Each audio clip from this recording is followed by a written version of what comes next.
Let's improve English. चलिए सीखते हैं कुछ थोड़े से अजीब से हिंदी सेंटेंसेस का इंग्लिश ट्रांसलेशन जो शायद ही आपको किसी इंग्लिश क्लास में कोई बताएगा। पहला सेंटेंस है, ये सब तुम्हारी गलत फहमियां हैं। ये सब तुम्हारी गलत फहमियां हैं। These are all your misconceptions. These are all, ये सभी है क्या? Your misconceptions. Misconception यानी कि मिसअंडरस्टैंडिंग, यानी कि गलत फहमी, गलत सोच। मेरे साथ तो शायद ही ऐसा होता है। जैसे किसी ने बोला कि मेरे साथ ऐसा होता है, फिर आपने बोला मेरे साथ तो शायद ही ऐसा होता है, यानी कि बहुत कम होता है। It barely happens with me. It barely happens with me. Barely एक एडवर्ब है जिसका मतलब होता है शायद ही। It barely happens with me. जैसे कि I barely saw her, यानी मैंने शायद ही उसे देखा, यानी कि मैं देख नहीं पाया उसे, थोड़ा सा ही शायद देखा होगा। I barely saw her. वो बहुत अकेलापन महसूस करता है क्योंकि उसके कोई भाई बहन नहीं है। He feels lonely because he doesn't have any siblings. He doesn't have any siblings. इसको आप ऐसे भी कह सकते हैं, he has no siblings. He feels lonely. Friends, alone और लोनली में फ़र्क होता है। अगर आप उस फ़र्क को अच्छे से समझना चाहते हैं तो इस वीडियो को ज़रूर देखना, मैंने आपके लिए बनाई है, आई बटन में आपको मिल जाएगा। आपको पता चल जाएगा कि इन दोनों वर्ड्स में सही डिफरेंस क्या है। हाँ, मैं मानता हूँ कि मुझे जलन हो रही थी, यानी कि हाँ मैं मानता हूँ कि मैं जेलस था। I admit that I was jealous. I admit that I was jealous. Admit का मतलब होता है किसी चीज को मान लेना। तो मैं क्या एडमिट कर रहा हूं कि I was jealous. I admit I was jealous. इस तरीके से कहा जा सकता है। इससे तुम्हें ज्यादा फर्क नहीं पड़ना चाहिए। हम किसी को ऐसे सलाह दे रहे हैं कि इससे तुम्हें ज्यादा फर्क नहीं पड़ना चाहिए। It should not bother you too much. It should not bother you too much. कि तुम्हें इससे ज्यादा फर्क नहीं पड़ना चाहिए। उसके आसपास क्या हो रहा है इन सब से वो बेखबर है। He is oblivious of his surroundings. Oblivious होने का मतलब होता है अनजान होना, अनअवेयर होना। सो आप अनअवेयर भी बोल सकते हैं। He is unaware या फिर he is oblivious of his surroundings. Surroundings किसे कहते हैं? आसपास, यानी आसपास क्या हो रहा है उसे कुछ पता नहीं है, वो एकदम oblivious है कि उसके आसपास क्या हो रहा है। मैंने जब उस बारे में और सोचा तब मैंने महसूस किया कि हाँ वो सही कह रहा था। इसे इंग्लिश में कहेंगे, When I thought about it more, I realized that he was right. When I thought about it more, यानी कि जब मैंने उसके बारे में और सोचा, think की सेकंड फॉर्म है thought.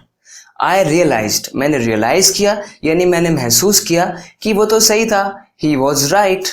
ऐसे आप बना सकते हैं, अलग अलग बड़ी बड़ी बातों की इंग्लिश भी आप बना सकते हैं और इस तरीके से बातों को लिंक कर करके आप इंग्लिश में कन्वर्स कर सकते हैं और अच्छा कन्वर्सेशन कर सकते हैं अपने फ्रेंड्स या किन्हीं भी लोगों के साथ। मैंने क्या गलत किया है? मैंने क्या गलत किया है? कोई आपको दोष दे रहा है ना कि तुम्हारी गलती, तो आप कह रहे हैं कि मैंने क्या गलत किया है। What have I done wrong?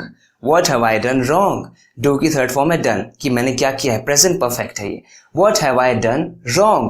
कि मैंने ऐसा क्या गलत कर दिया। मुझे दोबारा परेशान मत करना, नहीं तो मैं तुम्हें पीटूंगा। मान लीजिए आप किन्हीं बच्चों को ऐसे कह रहे हैं तो कह सकते हैं, Don't bother me again or else I will beat you. Don't bother me again. Bother करना मतलब परेशान करना। Don't bother me again. Again मुझे bother नहीं करना, or else नहीं तो I will beat you. मैं तुम्हें पीटूंगा। beat मतलब पीटना होता है। or else की जगह पर आप यहाँ पर otherwise भी लगा सकते हैं। otherwise I will beat you या फिर or else I'll beat you. अपनी आंखें मसलना बंद करो। Stop rubbing your eyes. हम ऐसे बच्चों को कहते हैं जो आंखें रगड़ते रहते हैं ऐसे ऐसे करके।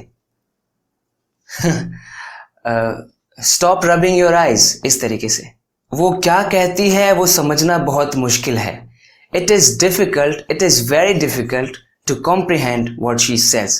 Comprehend मतलब समझना, understand करना।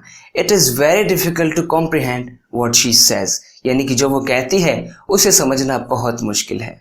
तुम सोच भी कैसे सकते हो कि ऐसा हो सकता है। How can you even think that this may happen? May मतलब जो कि possibility बताता है, this may happen यानी कि ये हो सकता है। How can you even think? तुम सोच भी कैसे सकते हो कि ये हो सकता है that this may happen? ये खबर तुम्हें चौंका सकती है, तुम्हें दंग कर सकती है। This news might astonish you. Astonish. So astonish की जगह आप सरप्राइज भी बोल सकते हैं, शॉक भी बोल सकते हैं। This news might shock you, this news might surprise you.